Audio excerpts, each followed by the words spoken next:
Hello दोस्तों, नमस्कार। स्वागत है आपका यूनिवर्स क्लासेज में। तो कैसे आप सभी, हम उम्मीद करते हैं कि आप शानदार होंगे और शानदार तरीके से आप पढ़ाई करेंगे। डॉक्टर एपीजे अब्दुल कलाम साहब ने कहा है, इतिहास रचने के लिए कलम की नहीं हौसलों की ज़रूरत होती है।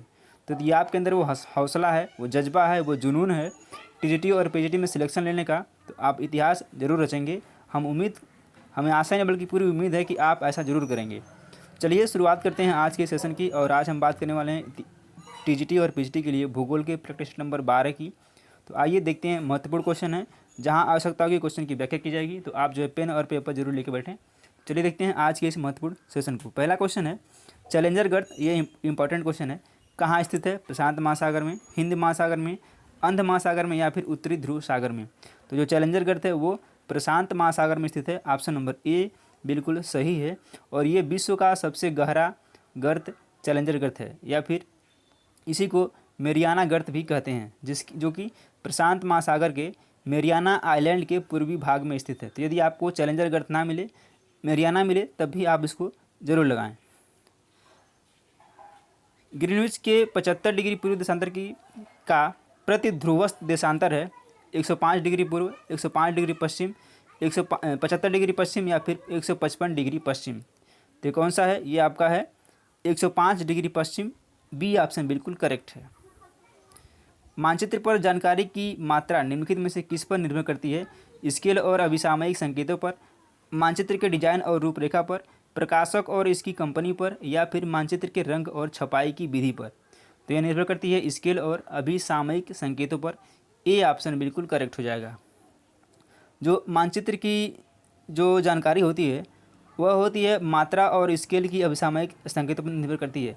छोटे स्केल पर बने मानचित्रों में जानकारी की मात्रा अधिक होती है, यानी जो छोटे स्केल होते हैं उसमें जो जानकारी होती है वो ज़्यादा होती है, तथा बड़े मापनी पर बने मानचित्रों में अपेक्षाकृत कम सूचनाएं होती हैं। ठीक है, यह आपको ध्यान रखना है कि जो स्थान जहां भूकंपीय घटना सर्वप्रथम अनुभव किया जाता है कहलाता है केंद्र, अभिकेंद्र, कोर या फिर उपयुक्त में से कोई नहीं। तो जहाँ पे मान लीजिए पृथ्वी है, ठीक है, और ये लेयर हुआ, और जहाँ पे इसका जो केंद्र बनेगा, ठीक है, जहाँ सबसे पहले सूचना पता चलेगा, उसको बोलेंगे अधिकेंद्र। ऑप्शन नंबर बी इसका करेक्ट हो जाएगा।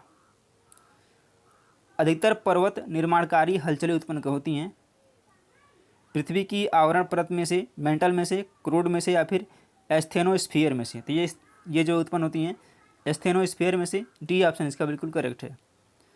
अपर्दन के सामान्य चक्र की अवधारणा की संकल्पना किसने दी थी?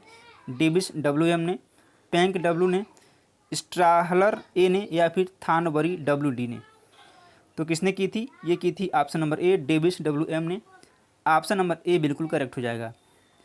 जब महासागरीय लहरें एवं धाराएं नदियों द्वारा निर्मित डेल्टा परिवर्तित एवं नष्ट कर दें तो परिणाम यानी कि स्वरूप अपक्षयित डेल्टा कहलाता है। रुंडित डेल्टा, परित्यक डेल्टा, ज्वारनादमुख डेल्टा या फिर चापाकार डेल्टा? तो यह कहलाता है रुंडित डेल्टा। डी ऑप्शन बिल्कुल ए ऑप्शन बिल्कुल करेक्ट हो जाएगा। अगला क्वेश्चन लेते हैं। पैन प्लेन शब्द का अर्थ है, ये आपको ध्यान रखना, शब्द क्या है? Pan plane.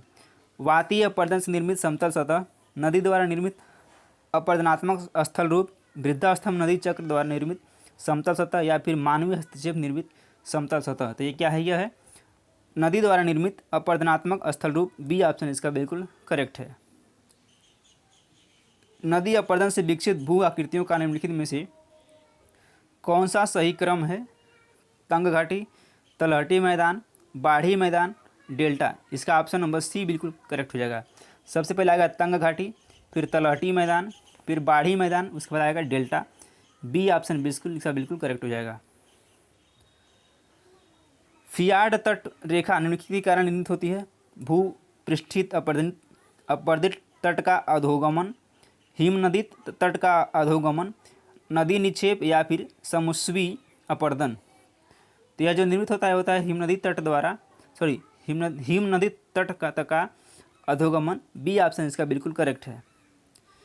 निम्नलिखित में से कौन सा सुमेलित नहीं है? एक तरफ दर्रा दिया गया है, एक तरफ उसे सम्मिलित राज्य दिया गया है।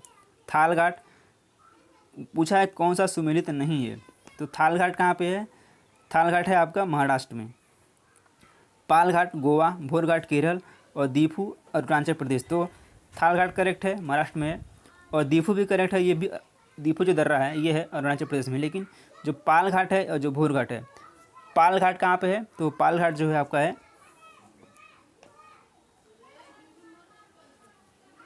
पाल घाट पश्चिमी घाट में स्थित यह दर्रा केरल राज्य में है। तो पाल घाट केरल में है, ठीक है, पाल घाट केरल में है। और भोर घाट कहाँ पे है, जो भोर घाट है यह है आपका महाराष्ट्र में, भोर घाट महाराष्ट्र में है, MH। इस तरह से बी ऑप्शन इसका बिल्कुल करेक्ट हो जाएगा।